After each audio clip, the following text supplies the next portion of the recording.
తాకట్లో ఉన్న మీ బంగారాన్ని విడిపించి ఆ రోజు ఆన్లైన్ రేటుకి కొంటాం. Sharma gold company. కోపం తక్కువే కదా? నాకు చాలా తొందరగా వస్తుంది రోషన్. అంటే అంటే చాలా షార్ట్ టెంపర్ నాకు. యాంగ్రీ ఇష్యూస్ ఉన్నాయా? చాలా అంటే సెకండ్స్ లో పోద్ది మళ్ళీ. పట్మని ఇదైపోయి వెంటనే తగ్గుతా. ఓకే. పొంగే పాలు అనమాట. ఎంతమంది కొట్టారు ఇండస్ట్రీలో? కొట్టడాలా అది లేదు, అది కొట్టడం అది చిచ్చి. నేను అసలు నమ్మను. కొట్టాము గట్టిగా అరిచామంటే మళ్ళీ విషయం లేదని అర్థం. నేను I don't believe in that. Okay. అరవరు ఎవరి మీద అసలుకే ఒక్కసారి గట్టిగా వస్తుంది వెంటనే చిచి.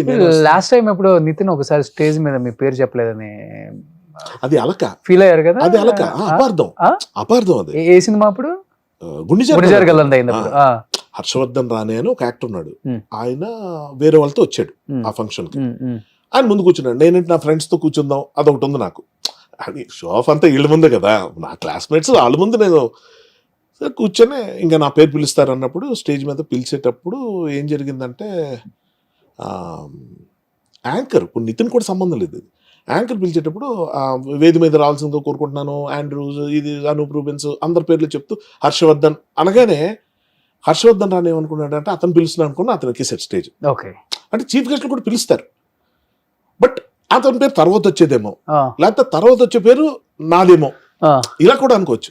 ఆ ఫ్లోలో హర్షవర్ధన్ అనగా ఆయన ఎక్కేశారు, హర్షవర్ధన్ రాని అనగా నేను ఎక్కలేకపోయాను. ఆ పేరు మీద నేను ఎక్కడ స్టేజ్ అని అంటే చెప్తున్నా. మన మైండ్ ఎంత చిన్నగా ఆలోచిస్తే అంత దిక్కుమాల ప్రాసెస్ వెళ్తుంది. నితిన్ లాంటి ఒక మంచి ఒక బ్రదర్ లాంటి వాడు నన్ను ఎంతో నమ్ముతాడు, ఎంత నమ్ముతాడో అసలు. నితిన్ లేకపోతే గుండె జరగాలంతే లేదు. ఎవరికి అర్థం అవట్లే ఆ స్టోరీ, నా నరేషను, నా ఇది ఏమీ అర్థం అవట్లే. కథ అంతా మీదేనా ఆల్మోస్ట్ మొత్తం? అంటే ఒక point, main point Vijay Kumar గారితో కొన్నది పట్టుకుని దాన్ని మొత్తం అల్లి ఏదైతే క్లైమాక్స్ అన్నారు దాన్ని ఇంటర్వెల్ చేసి ఏవో చేశాం. సరే, దాంట్లో క్రెడిట్స్ ఇవ్వనప్పుడు నేను క్లెయిమ్ చేసుకోవడానికి ఇష్టపడను, బట్ స్క్రీన్ ప్లే మొత్తం నేనే చేశాను, అదే ఖచ్చితంగా చెప్పగలను. డైలాగ్స్ నావే. ఆ రోజు స్టేజ్ మీదకి హర్షవర్ధన్ గా నేను వెళ్ళబోతుంటే అతను ఇక్కడ ఇతను పిలిచారా నెక్స్ట్ మన హర్షవర్ధన్ రానే చూసి హర్షవర్ధన్ రానట్టు మనం కాదు ముందు ఎక్కేసాడు. అదేనా ఆలోచించాలి కదా. సరే, మనం ఎక్కకపోతే నితిన్ ఆ లోటు ఫీల్ అయ్యి హర్ష ఏడి, హర్ష నువ్వు రావాలి అంటే అప్పుడు మంచి రీరిగార్డింగ్ తో నేను అక్కడి నుంచి ఎలా పిలుస్తారు. స్టేజ్ ఎక్కి ఒకసారి మైక్ పట్టుకున్నాక నాకు అర్థమైంది ఎంత టెన్షన్ ఉంటుందో. ఎన్ని నోరు జారుతాం రోషన్. ఇక్కడైతే ఏదైనా అనుకోండి మాట అనేసాను అనుకుందాం, నేను రిక్వెస్ట్ చేసుకుంటా, రోషన్ ఆ మాట ఒకటి అనేసాను అది ప్రాబ్లం అయిపోద్ది. ఎందుకంటే ఇవాళ సోషల్ మీడియాలో మనం ఏం మాట్లాడినా తప్పే, పెళ్లి చేసుకుంటే తప్పు, చేసుకోవద్దంటే తప్పు, ప్రేమించంటే తప్పు, గర్ల్ ఫ్రెండ్స్ ఉంటే తప్పు, మంచి బట్టలు వేసుకోమంటే తప్పు, వేసుకోవద్దంటే తప్పు, అన్ని తప్పే. సో నేను ఇక్కడ మన కెమెరా ముందు చేసే దాంట్లో అడ్జస్ట్మెంట్ ఎడిట్లు చేసుకో, స్టేజ్ మీద ఏం చేస్తాం. పైగా నితిన్ కి ఎన్ని స్ట్రెస్లు ఉంటాయి. హీరోగా తన అందరినీ అడ్రస్ చేస్తూ మాట్లాడాలి, మైక్ పట్టుకున్నది, తనకు కొన్ని ఇష్యూస్ ఉన్నాయి. తనే అన్నాడు ఆ మాట, బాధ అనిపించింది నాకు. అయిపోయింది. అక్కడ ఇంకోటి, స్టేజ్ మీద ఉన్న వాళ్ళ గురించే చెప్తారు యూజువల్ గా. మంచి పాయింట్ ఇది. యూజువల్ గా ఏమవుద్ది, ఇక్కడ ఇలా చూసుకుంటే ఇలా రోషన్, హర్ష, ఇంకోడు ABCD చెప్తారు. లేని వాళ్ళు ఎవరైనా ఉంటే ఒక స్పెసిఫిక్ గా మెన్షన్ చేసి తీరాలి. మ్యూజిక్ డైరెక్టర్ వర్క్ లో ఉన్నాడు, ఎడిటర్ వర్క్ లో ఉన్నాడు, వాళ్ళ గురించి మెన్షన్ చేసుకుంటారు రాసుకొని. లేని వాళ్ళ గురించి పెద్ద చాలా మంది యాక్టర్స్ ఉంటారు మూవీలో, వాళ్ళందరినీ ఇప్పుడు అడ్రస్ చేయరు. ఆల్రెడీ ఇదే లిస్ట్ ఎక్కువ, టైం ఎక్కువ. అలాంటి దాంట్లో నా పేరు పిలుస్తాడని నేను ఎందుకు అనుకోవాలి. పైగా 2 సార్లు హర్షవర్ధన్ అన్నప్పుడు నా పేరు మీద ఒకటి వెళ్ళినప్పుడు అతని పేరు మీద వెళ్ళిపోవచ్చు కదా. ఇప్పుడు 2 భర్తలు ఉన్నాయి గురు, నా సీట్లో మీరు కూర్చున్నారు, మీ సీట్లో కూర్చుంటే అయిపోయింది. అంత ఆలోచించలేదు బ్రెయిన్. ఇది ఎంత రైటరు, ఇంత ఇది, హర్ష భలే మాట్లాడతాడు, నా గురించి నేను తిట్టుకుంటున్నా. నేనే చెప్తున్నా, ఎవరో నా మీద కంప్లైంట్ ఇస్తే కాదు, తప్పు ఉన్నప్పుడు బొక్కాయించను ఒప్పేసుకుంటా. ఇందుకే నేను కొంచెం హాయిగా ఉంటా. అలిగారా నితిన్ దగ్గర? అలాగడమా అసలు నేను ఆ నెక్స్ట్ కాదు, ఇంకోటి పర్టికులర్ సీన్ నేను అక్కడ ఉండాలి. ఆల్మోస్ట్ చెప్పొచ్చో లేదో, ఆ పర్టికులర్ సీన్ నేను డైరెక్ట్ కూడా చేశాను. అక్కడ ఉండాలి నేను. ఆ షాపులో సీన్ చేసాం, మధ్యలో ఆడియో ఫంక్షన్ కూడా బయటకు వచ్చేసాం, సీన్ అవ్వలేదు. మళ్ళీ ఇది అయ్యాక నైట్ వెళ్ళి ఆ సీన్ బ్యాలెన్స్ కంప్లీట్ చేయాలి. నేను కూర్చున్న హట్టు వెళ్ళి ఒక దగ్గర వెళ్ళి ఆ పక్కన ఏదో బార్ ఉంటే అందులోకి వెళ్ళి కూర్చొని, నన్ను అంతేరా ఇండస్ట్రీలో గుర్తింపు ఉండదురా ఎంత చేసిన, ఇవన్నీ నేనే మాట్లాడి సిగ్గుపడుతూ చెప్తున్నా ఆడియన్స్కి.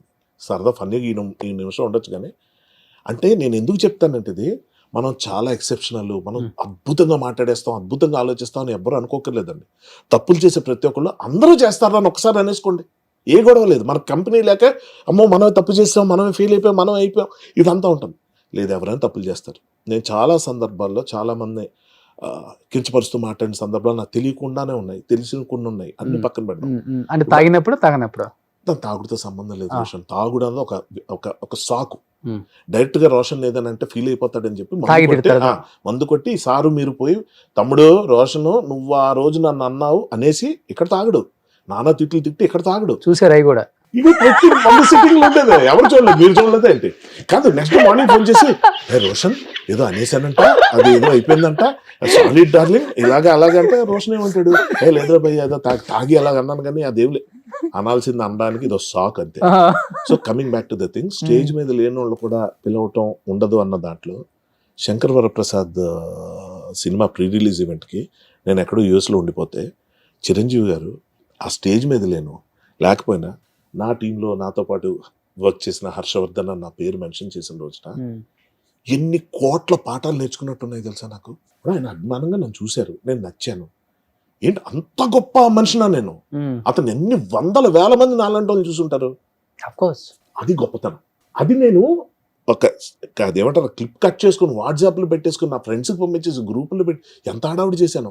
ఎందుకంటే అతని నోటి నుంచి నా పేరు నేను అక్కడ లేనప్పుడు వచ్చింది, ఉన్నప్పుడు మాట్లాడు. 1-2 సక్సెస్ లో వస్తేనే హీరోలు పట్టుకోలేకపోతున్నాం చెప్పాలంటే. అంటే వాళ్ళు తగ్గించి నేను అంటలేదు, అండర్స్టాండ్ పట్టుకోలేకపోతున్నాం. వాళ్ళ స్ట్రెస్లు అంతేనమ్మా. ఏమైపోతుందంటే ఈ యంగర్ జనరేషన్ కొన్న కాంపిటీషన్ స్ట్రెస్లు అప్పుడులా కాదు. ఈ రీయూనియన్లు చేసుకుంటున్నారు చిరంజీవి గారి బ్యాచ్. ఇక్కడ ఉన్న యంగ్ బ్యాచ్ ఎంతమంది కలుస్తున్నారు? ఎవరు కలవట్లేదు. ఎవడు స్ట్రెస్ ఆడిది, ఎవడు ఛాలెంజ్ ఆడిది, ఏ స్క్రిప్ట్ ఎంచుకున్నావు, దాన్ని ఎలా తీస్తున్నావు, జనం ఏం చేస్తారు, ఫైనల్ గా మన ఇమేజ్ ఏమైపోతుంది, స్టార్ హీరోలు అయిపోతారు అనుకున్న వాళ్ళు ఫటాఫటా కొలాప్స్ అవడం చూస్తున్నాం. మళ్ళీ కోలుకోవడానికి ఎంత టైము? చాలా మంది పడిపోయారు స్టార్ డైరెక్టర్లు చెప్పాలంటే. పూరి గారు, శ్రీను వైట్ల గారు, వినాయక్ గారు, ఎంత గొప్ప డైరెక్టర్లు, హీరోలు కూడా పడిపోతున్నారు. నా ఉద్దేశం ఏంటంటే ఒక సాచురేషన్ పాయింట్ ప్రతి ఒక్కరికి ఉంటుంది. నేను దాని గురించి నేనేం పెద్ద ఇదవ్వను కానీ, బట్ ఉండి కూడా హ్యాపెనింగ్ గా న్యూస్ లో ఉండేవాళ్ళు మళ్ళీ చెప్తున్నా, ఓ రాఘవేంద్ర గారు కానీ, సింగీతం శ్రీనివాసరావు గారు కానీ, they are active, they are into they are in the game. అలా చూసుకుంటే చాలా మంది ఉన్నారు మనకి. కానీ కొంతమంది కోదండ రామరెడ్డి గారు మిస్ అవుతున్నాం. అంటే వాళ్ళు ఎందుకు అలా చేస్తున్నారు? పూరి గారు ఫ్లాప్స్ కానీ is not out of the game. వస్తాయి దాంట్లో కరెక్ట్ కొట్టి ఎక్కడ నిలబడాలి అక్కడ నిలబడతారు. అది కాదు పాయింట్. ఫర్ ఎగ్జాంపుల్ మ్యూజిక్ డైరెక్టర్స్లో ఏఆర్ రెహమాన్ సడన్ గా వ్యానిష్ అయిపోయి, సడన్ గా బాగా తగ్గిపోయి, ఏంట్రా ఎవరెవరు వస్తున్నారు. But at the same time Ilaiyaraaja గారిని తీసుకోండి, 82 ఏళ్ళు 83 ఏళ్ళు ఈ స్టిల్ యాక్టివ్.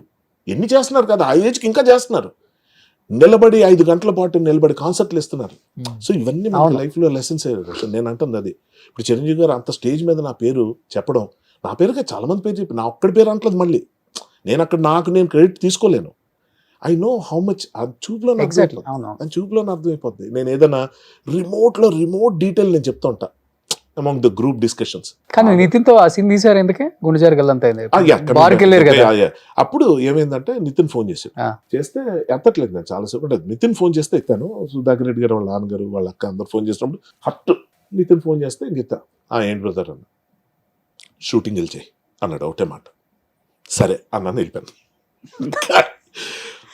అంటే ఒక్క మాట చాలు, సరైన మాట కరెక్ట్గా నితిన్ ఫోన్ చేసి వెళ్ళి షూటింగ్ చేయి. అంటే ఏంటి ఎక్కడ ఉన్నావు నువ్వు, షూటింగ్ వెళ్ళలేదంట, హర్ట్ అయ్యవంట, ఇదంతా కాదు, ఏం లేదు, విషయం తెలుసు, మ్యాటర్ అర్థమైపోయింది. ఎందుకంటే నేను అక్కడెక్కడ కావాలని లీక్ చేశా, అలాగ వెళ్ళాలని. వెళ్ళింది. నితిన్ ఫోన్ చేశాడు. ఇప్పుడు నాకు అడుగుతాడు, ఏంటి హర్ష ఏంటి ఫీల్ అయ్యావా, నేను ఏదో పొరపాటు ఎలా చేస్తావు నితిన్. నాకు చూడండి, ఒక ఆర్టిస్ట్గా 24 క్రాఫ్ట్స్లో వద్దన్న పేరు వచ్చేది యాక్టర్కే, ఎందుకు కనిపిస్తుంటాడు.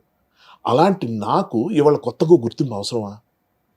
రైట్, వర్క్ చేస్తున్నా, ఆ సినిమా ఇంకా రిలీజ్ అవ్వలేదు, ఆడుతుందో లేదు తెలియదు. నన్ను రైటర్గా ఏంటో ఒక పిచ్చి, ఒక్కోసారి వి గెట్ క్యారీడ్ అవే. అది తప్పని తెలిసిన తర్వాత ఇదిగో ఇలా 10 సార్లు చెప్పుకుంటా అందరి ముందు. ఎందుకంటే నేను తప్పు చేశాను. ఈరోజు నితిన్ నన్ను ఇక్కడ ఎదురుగా లేడు, తనకి ఈ సందర్భంలో నేను చెప్పే సారీ కూడా తనకి రీచ్ అవ్వదు. కానీ చెప్పాలి, నేను ఫీల్ అయింది మాట్లాడాలి. నేను తప్పు చేశానంటే చేశాను, చెయ్యనప్పుడు నాది కానప్పుడు నేను ఎంత గట్టిగా ఉంటానో, చేసినప్పుడు బుకాయించడం. మీ గొప్పతనం కూడా బాగుందిలే. ఆయన వెళ్ళి షూటింగ్ చేయన్నాడు, బాగుంది, మీరు వెళ్ళిపోయారు, కానీ మీరు దాన్ని ప్రొలాంగ్ చేయలేదు కదా. చెయ్యను, అదే చెప్తున్నాను. అప్పుడు ఏమైపోయిందంటే ఎక్కడో అంతరాత్మ, అంటే బ్యాక్ ఆఫ్ మై మైండ్ ఎక్కడో చిచి ఏంటి ఇలా చేస్తా, అది నా క్యారెక్టర్ కాదు, నా బిహేవియర్ కాదు, హర్ట్ అయ్యాను. అందులో అన్ని అపశృతులేదు, తప్పులేం జరగల. అంటే ఆ పర్టికులర్ దీంట్లో ఏమైంది, నితిన్ వాయిస్ వినగానే నేను బ్రో షూటింగ్ చేసే, ఓకే బ్రో పెట్స్ ఫోన్. ఇద్దరికి ఇప్పటికి అదే బాండింగ్ ఉందా? ఇద్దరికి అట్లీస్ట్ అంటే కాల్స్ లో మాట్లాడుకోవటం 200% ఉంది. అంటే ఫ్రీక్వెన్సీ తగ్గిపోయింది. రెగ్యులర్ కలవడం అన్నది లేదు. తను వేరే వాటిలో బిజీ, తన స్క్రిప్ట్స్ నేను వర్క్ చేయట్లేదు, అలా